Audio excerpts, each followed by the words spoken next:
أعوذ بالله من الشيطان الرجيم. بسم الله الرحمن الرحيم. لا أقسم بهذا البلد وأنت حل بهذا البلد ووالد وما ولد لقد خلقنا الإنسان في كبد أيحسب أن لن يقدر عليه أحد يقول أهلكت مالا لبدا أيحسب أن لم يره أحد ألم نجعل له عينين ولسانا وشفتين وهديناه النجدين فلاقتحم العقبة وما أدراك ما العقبة فك رقبة أو إطعام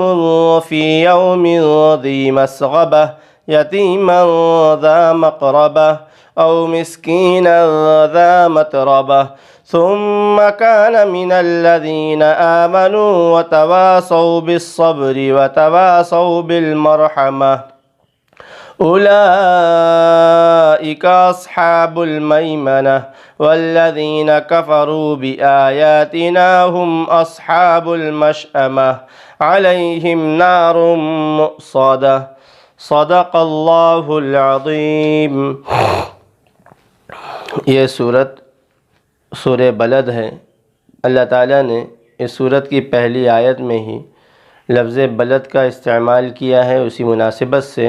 اس سورت کا نام سورہ بلد رکھ دیا گیا، اور یہ سورت بھی مکی سورت ہے۔ اللہ تعالیٰ نے اس کی ابتدائی آیتوں میں قسم کھائی ہے اور محمد صلی اللہ علیہ وسلم کو دلاسا دیا ہے، اور نیکوں اور بدوں کے متعلق گفتگو کی ہے، اور نافرمانوں کے متعلق بھی اللہ نے بیان کیا ہے،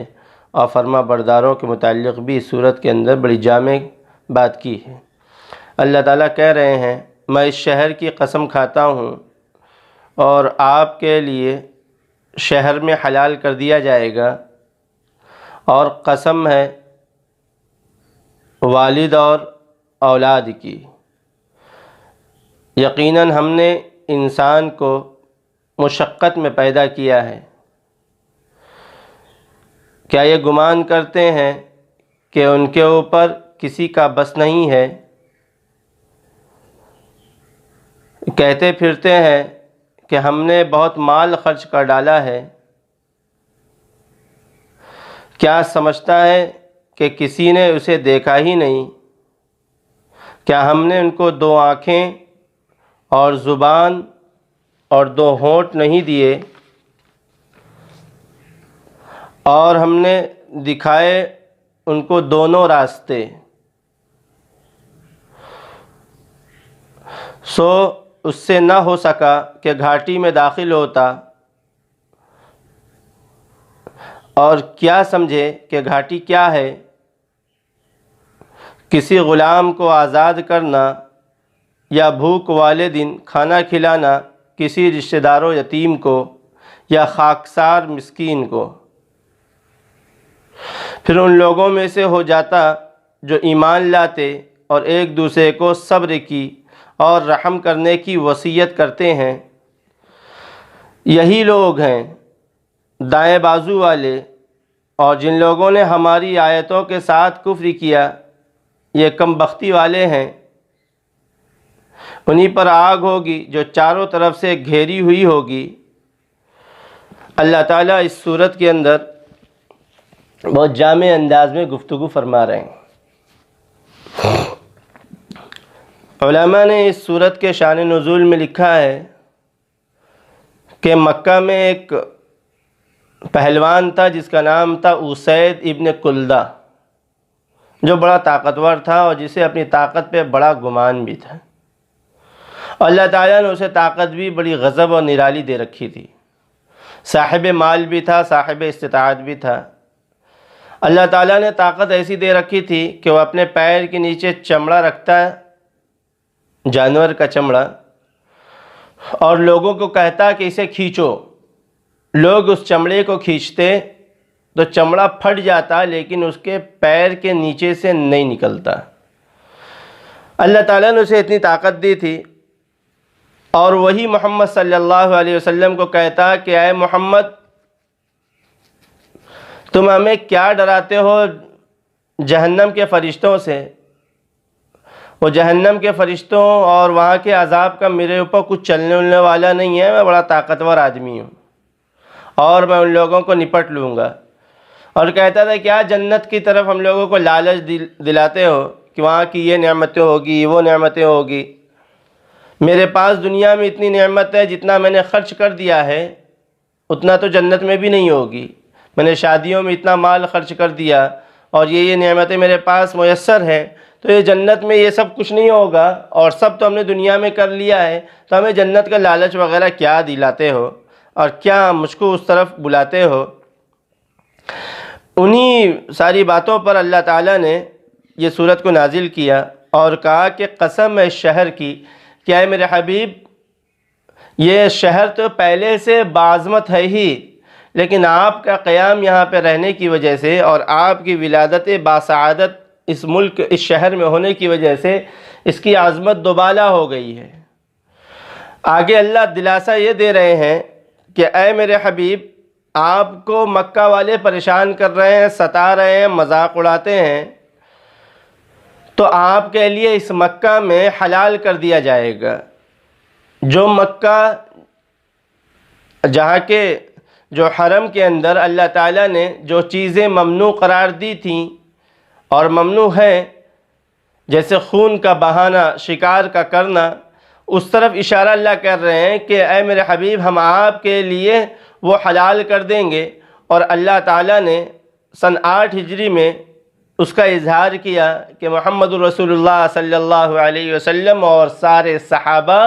بڑی شان کے ساتھ مکہ میں فاتحانہ داخل ہوئے۔ اس کے بعد پھر قیامت تک کے لیے وہ چیز حرام اللہ تعالیٰ نے قرار دے دیا۔ وہاں کی سرزمین پر، حرم کی سرزمین پر خون کا بہانا یہ درست نہیں ہے۔ اللہ تعالیٰ نے سب کو وہاں پر امان دے رکھا ہے۔ تو اس آیت کے اندر اللہ تعالیٰ نے وَأَنْتَ حِلٌّ بِهَذَا الْبَلَدِ کہ اس شہر یعنی مکہ میں ہم آپ کے لیے کچھ چیزیں حلال قرار دے دیں گے، جس سے مراد وہ جنگ اور خون کا بہانہ، کیونکہ یہ ظالم جو ہے آپ کو ستاتے ہیں، ابھی آپ برداشت کرتے رہیے۔ پھر آگے اللہ ارشاد فرماتے ہیں وَوَالِدٍ وَمَا وَلَدَ قسم ہے والد کی اور اولاد کی۔ یہاں سے والد سے مراد حضرت آدم علیہ السلام لیا گیا ہے اور اولاد سے ساری دنیا کے انسان مراد لیے گئے ہیں، کیونکہ ہم سب کے جد امجد اور ہم سب کے باپ حضرت آدم علیہ السلام ہی ہیں۔ اور اس سے یہ بھی مراد لیا گیا کہ والد سے بھی عام باپ مراد ہے اور اولاد سے عام اولاد مراد ہے۔ اور اس میں یہ اللہ تعالیٰ بتلا رہے ہیں کہ ایک باپ ہونے کی حیثیت سے کتنی ذمہ داریاں اس کی اولاد کی ہوتی ہے، اور باپ جو ہے کتنا پریشان ایک اولاد کے لیے ہوتا ہے، اور اس کے لیے کیسا تگ و دو کرتا ہے، کوششیں کرتا ہے۔ یعنی گویا باپ کو اولاد کے متعلق اپنے آپ کو فکر میں ڈالنا اور اپنے آپ کو اس کے لیے کھپانا اور لگانا پڑتا ہے۔ اللہ تعالیٰ کہہ رہے ہیں وَوَالِدٍ وَمَا وَلَدَ، اور کتنے ہی باپ اور باپوں کی قسم کہ یعنی انسانی باپ اور اولاد یہ سب فکر مند ہوتے ہیں اور سب لوگ مصیبت اور مشقت میں ہوتے ہیں۔ اللہ آگے وہی ارشاد فرما رہے ہیں لَقَدْ خَلَقْنَا الْإِنسَانَ فِي كَبَدٍ، یقیناً ہم نے انسان کو بڑی مشقت میں پیدا کیا ہے۔ اب اللہ تعالیٰ ایک جواب دے رہے ہیں کہ دنیا والے جو سوچتے ہیں کہ ہم نعمت میں ہیں، ہم ان میں ہیں، ہم ان میں ہیں، تو یاد رکھو دنیا کی زندگی ایسی ہے کہ انسان اس میں ہمیشہ پریشان رہتا ہے، بلکہ انسان کی پیدائش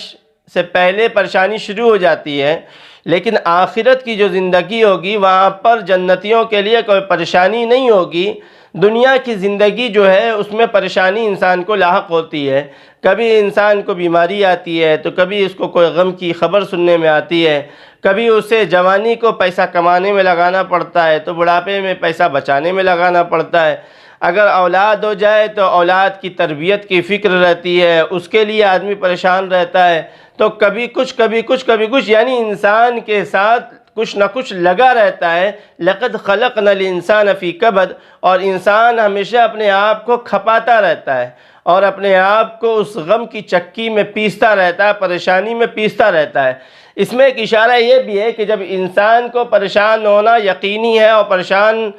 اس سے پیدا ہونے کے بعد ہونا ہی ہے، تو انسان اللہ کو راضی کرنے میں کیوں نہ پریشان ہو۔ اور اگر انسان پریشان ہو رہا ہے اور پھر اللہ بھی ناراض ہو رہے ہیں تو یہ پریشانی تو دوبالہ ہونے والی ہے کہ دنیا میں بھی پریشان رہا اور دنیا کے بعد جو آنے والی لامحدود زندگی ہے وہاں بھی پریشان رہے گا۔ تو یہ کوئی عقل مند آدمی اس طریقے کی پریشانی اپنے ماتھے پہ نہیں لے گا، بلکہ وہ یہ برداشت کر لے گا کہ دنیا کی زندگی میں وقتی طور پہ پریشان ہوں، کوئی حرج نہیں ہے، لیکن آخرت میں جو لامحدود زندگی آنے والی ہے اس میں پریشان نہ ہوں۔ اللہ تعالیٰ ارشاد فرماتے ہیں اَيَحْسَبُ لَقَدْ خَلَقْنَا الْإِنسَانَ فِي كَبَدٍ، یقیناً ہم نے انسان کو مشقت میں پیدا کیا ہے۔ ہمیشہ انسان کسی نہ کسی مسائل میں الجھا ہوا رہتا ہے، چاہے کوئی بھی ہو، شہری ہو، دیہاتی ہو، کوئی بھی ہو، وہ کسی نہ کسی مسائل میں الجھا ہوا ہوتا ہے۔ اور ان لوگوں کو جواب ہے کہ جو لوگ کہتے تھے اے محمد صلی اللہ علیہ وسلم، آپ ہمیں کیا جہنم سے ڈرا رہے ہیں، کیا جنت کی طرف ہم سب کو بلا رہے ہیں، ہم تو عیش میں ہیں۔ اللہ کہہ رہے ہیں عیش میں نہیں، تم بھی پریشان ہو، کبھی تم کو بخار آتا ہے، کبھی تمہیں سردی ہوتی ہے، کبھی تم کو فلانی بیماری ہوتی ہے کہ تم سوچ رہے ہو کہ ہم عیش والی زندگی ہے اور یہی زندگی اصل ہے، تو اصل یہ زندگی نہیں ہے۔ عیش کی زندگی تو موت کے بعد آنے والی لامحدود زندگی ہے۔ یقول اہلکت مالا لبدا، کہ وہ کہتا پھرتا ہے کہ ہم نے مال بہت خرچ کر دیا۔ یعنی یہ کفار مال خرچ کرتے ہیں اور مال خرچ کرنے کے بعد بڑی تعریف وصولتے ہیں، تو یہ مال خرچ کرنا کون سی بڑی بات ہے؟ اور یہ مال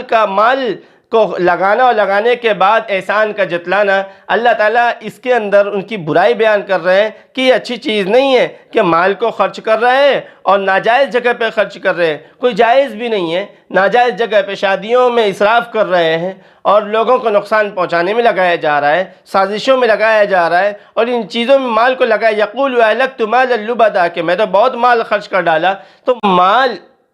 اللہ کے حکموں کے خلاف خرچ کیا اور کتنا بھی خرچ کر دیا تو وہ مال اسے نفع نہیں دینے والا، بلکہ وہ مال اس کے ہلاکت کا سبب بننے والا ہے۔ اللہ ارشاد فرماتے ہیں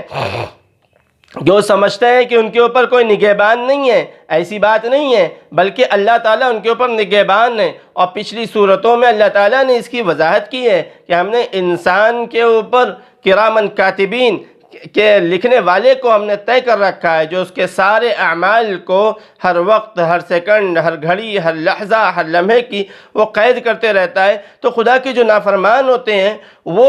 ان کا خیال یہ ہوتا ہے کہ ہمیں کوئی دیکھنے والا نہیں ہے، ہم جیسا چاہیں ویسا خرچہ کریں اور جیسا چاہیں ہم اپنی زندگی گزاریں۔ اللہ ارشاد فرماتے ہیں الم نجعل لہ عینین، اللہ اب کہہ رہے ہیں کہ غور کرو تھوڑا سا، کیا ہم نے دو آنکھیں نہیں دی؟ کہ یہ دو آنکھیں تم کہاں سے لا سکتے تھے؟ یہ دو آنکھیں ہم نے دی ہے، ولسان، اور یہ زبان ہم نے دیا، یہ زبان کہاں سے کون دیا؟ ہم نے دیا ہے،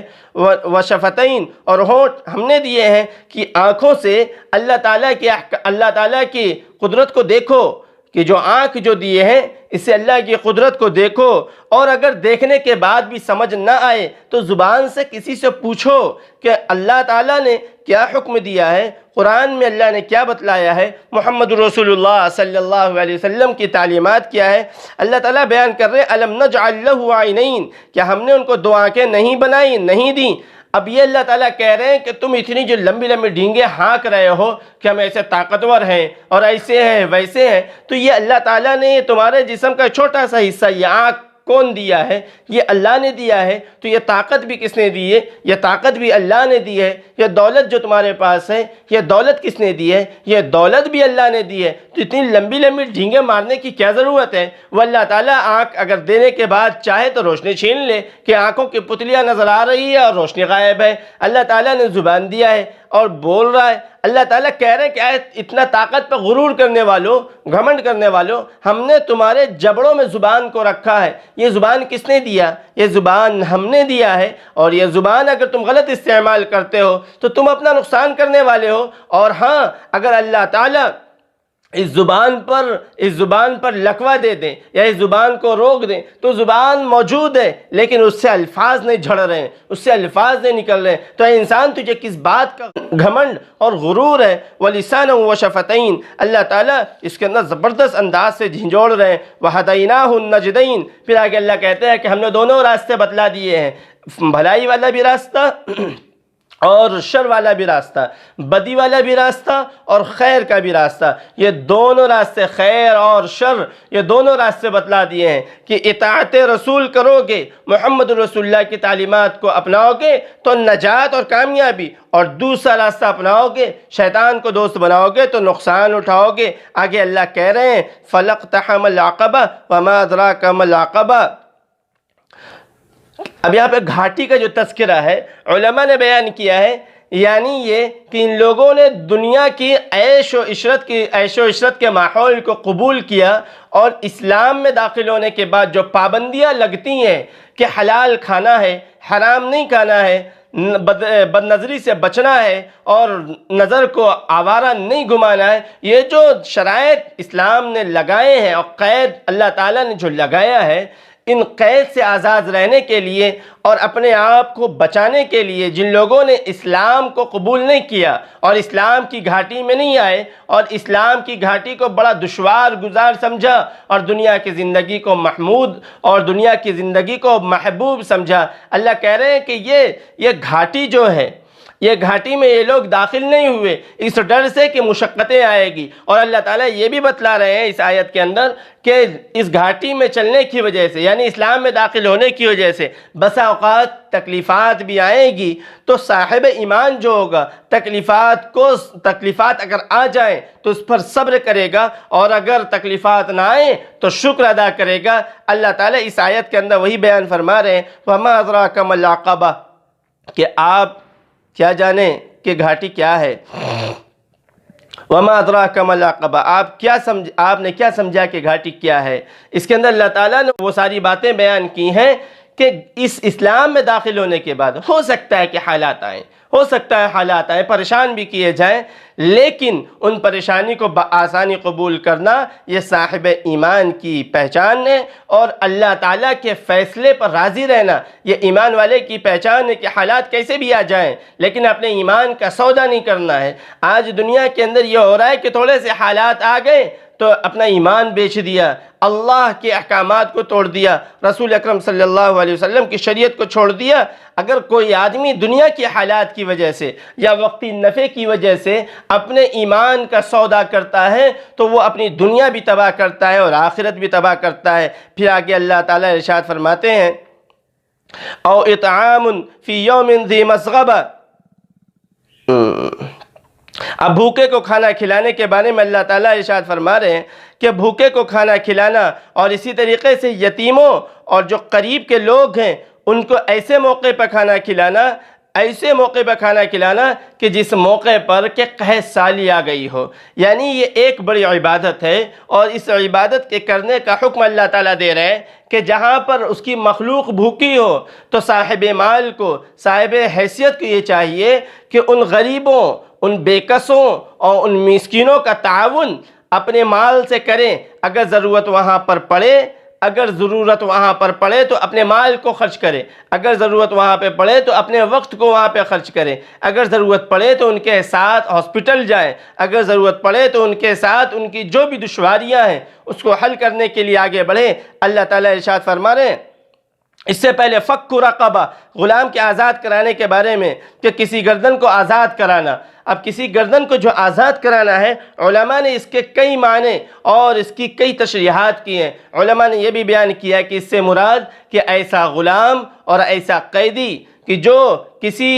ظالم بادشاہ نے جسے قید کر لیا ہو، اس کا کوئی جرم نہ ہو، تو اپنے مال کے ذریعے ویسے شخص کو آزاد کرانا یہ بھی عبادت۔ اسی طریقے سے کوئی آدمی قرض میں ڈوبا ہوا ہے، اس کو قرض ادا کرنے کی کوئی سبیل نہیں ہے، تو کوئی صاحب مال اپنے پیسے سے اس کے قرض کو ادا کر کے اس کے گردن کو اس کے قرضے سے آزاد کرا دے، یہ بھی اس میں شامل ہے۔ اللہ تعالیٰ نے فک رقبہ بیان کیا کہ غلام کو آزاد کرانا، اور یہ غلام کو آزاد کرانا یہ بہت بڑی عبادت اسلام میں اللہ تعالیٰ نے طے کی ہے اور دنیا والوں کو ایک پیغام بھی دیا ہے کہ دنیا والے جو ساری دنیا کو غلام بنانا چاہتے ہیں وہ اسلام کی طرف جھانکیں اور اسلام کی اصل تعلیمات کی طرف رجوع کریں، تو معلوم ہوگا کہ جس موقع پر غلاموں پر ظلم و زیادتی ہوتی تھی اس موقع پر محمد رسول اللہ صلی اللہ علیہ وسلم نے اپنی عظیم تعلیمات پیش کی اور بیان کیا کہ انسان کو بھی انسان کی طرح جینے کا حق ہے، ایک غلام ہونے کی وجہ سے اس سے بنیادی سہولیات نہیں چھینی جا سکتی ہے، اور بلکہ عبادت قرار دے دیا کہ غلاموں کو آزاد کرایا جائے۔ حضرت بلال حبشی رضی اللہ تعالیٰ عنہ غلام تھے، ان کو آزاد حضرت ابوبکر صدیق رضی اللہ تعالیٰ عنہ نے اپنے مال کو دے کر کیا۔ پھر غلام کو وہ مقام اسلام نے دے کر بتلایا کہ کالے کلوٹے ایک صحابی ہیں جو غلام ہیں اور جو خدا کے نافرمانوں کے ظلم کی چکی میں پس رہے تھے، اللہ تعالیٰ نے ان کو حضرت ابوبکر کے ذریعے سے آزاد کرایا۔ محمد رسول اللہ صلی اللہ علیہ وسلم کے خادم بنے اور ایسے خادم بنے کہ مؤذن رسول بنائے گئے۔ زمانہ گزرنے کے بعد انہیں گورنر تک بنایا گیا۔ یہ اسلام نے یہ انسان کو اس سطح سے اٹھا کر اور بلندی پر ایسے پہنچایا کہ کوئی بھی غلام ہو، ایسا نہیں کہ اسے جینے کا حق نہیں ہے، اور اسلام نے برابری اور مساوات کا ایک پیغام دیا کہ غلاموں کو بھی جینے کا حق ہے، انہیں بھی عزت سے رہنے کا حق ہے، اور اسلام نے کہا فک رقبہ، انہیں ان کے گردن کو آزاد کرانا۔ اللہ کا حکم ہے فک رقبہ، گردن کو آزاد کرانا، یہ ایک عبادت ہے۔ او اطعام فی یوم ذی مسغبہ یتیما ذا مقربہ او مسکینا ذا متربہ۔ اللہ تعالیٰ کہہ رہے ہیں کہ وہ جب قحط آ جائے اس موقع پر، قحط آنے کے بعد اس موقع پر ان کا تعاون کرنا، مسکینوں کا، غریبوں کا، رشتہ داروں کا۔ اب ہمیں بھی چاہیے کہ یہ جو لاک ڈاؤن کا دور ہے اس میں ہم لوگ بھی جائزہ لیں اپنے رشتہ داروں کا، اپنے قرب و جوار والوں کا، کہ کون ایسا ہے کہ جس کے گھر میں کوئی پریشانی ہے، کوئی دقت ہے، وہاں پہ اپنے مال کو لگایا جائے، اور مال کو لگا رہے ہیں تو یہ اللہ کا شکر ادا کریں کہ اللہ تعالیٰ نے آج آپ کے مال کو قبول کیا ہے کہ اپنے بندوں کے لیے استعمال کروا رہا ہے، اور مال کو خرچ کرتے وقت دکھلاوا نہ ہو، مال کے خرچ کرتے وقت دکھلاوا نہ ہو، اور اس نیت سے مال کسی غریب کو نہ دیں کہ کل ہو کر ان سے ہمیں کام لینا ہے، ان سے ہم کام کروائیں گے، نہیں، اس طریقے کا مزاج نہ ہو، بلکہ ذہن صاف ہو اور اس طریقے سے ان کی مدد کرے کہ انہیں بھی عار اور ذلت محسوس نہ ہو۔ آج بہت سے لوگ مدد کر رہے ہیں، ہم شک نہیں کرتے ہیں ان کے اخلاص پر، لیکن جو باتیں سمجھ میں آتی ہیں وہ باتیں یہ ہیں کہ عام طور پر جو خرچ کیا جاتا ہے وہ خرچ کسی نہ کسی مفاد کے تحت کیا جاتا ہے۔ کسی کو نیتا بننا ہے تو کسی کو کچھ بننا ہے۔ اب نیتا جی کیا کر رہے ہیں؟ اپنے قریبی رشتہ داروں کو چھوڑا ہے اور پہنچے ہیں ایسی جگہ پر کہ جہاں پر ووٹ ملے گا، جہاں پہ ووٹ بینک جمع ہوگا۔ اسلام نے غریبوں کی مدد اور تعاون کا جو حکم دیا ہے وہ بغیر کسی اجرت کے دیا ہے کہ اس کا بدل کچھ نہیں لینا ہے، بلکہ اللہ کو راضی کرنے کے لیے غریبوں، مسکینوں، یتیموں اور بے سہاراؤں کے مدد کو اللہ تعالیٰ نے اس کو عبادت قرار دیا۔ پھر اللہ تعالیٰ کہہ رہے ہیں کہ ثم كان من الذين آمنوا وتواصوا بالصبر وتواصوا بالمرحمہ، کہ جن لوگوں نے ایمان لایا اور عمل صالح کیے اور صبر کی تلقین کرتے ہیں اور ایک دوسرے کو جوڑنے کی تلقین کرتے ہیں۔ اب اس میں بھی ایک پیغام ہے ہم لوگوں کے لیے، وہ پیغام یہ ہے کہ ایمان لانے کے بعد خاموش نہیں بیٹھے رہنا ہے، بلکہ ایمان لانے کے بعد یعنی ایک اللہ کو ماننے کے بعد، محمد رسول اللہ صلی اللہ علیہ وسلم کو آخری نبی ماننے کے بعد اب ہماری ذمہ داری یہ ہے کہ ہم لوگ نیک عمل خود کریں، کہ جھوٹ نہ بولیں، غیبت نہ کریں، بد نظری نہ کریں، اور اس کے ساتھ ساتھ دوسروں کو بھی نیک عمل کی تلقین کرتے رہیں۔ جن کے رشتے آپس میں ٹوٹے ہوں ان کے رشتے آپس میں جوڑیں، جن کے رشتے آپس میں ٹوٹے ہوں ان کے رشتے آپس میں جوڑیں، جن کے دل پھٹے ہوئے ہیں ان کے دل کو جوڑنے کی کوشش کریں۔ اللہ تعالیٰ آگے ارشاد فرماتے ہیں اولئک اصحاب المیمنہ، یہی لوگ ہیں جو داہنی طرف والے ہیں، دائنے ہاتھ والے ہیں، یعنی یہی لوگ کامیاب ہوں گے، یہی لوگ کامیاب ہوں گے کہ جو لوگ اللہ کے احکامات کو پورا کیے ہوں گے۔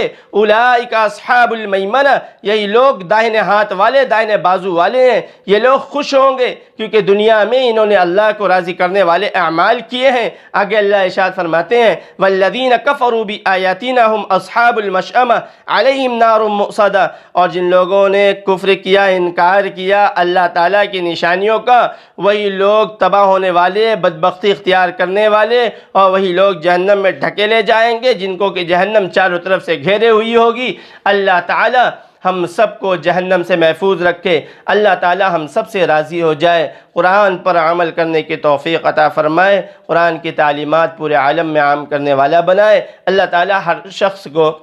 اپنے حفظ و امان میں رکھے۔ وما علینا الا البلاغ۔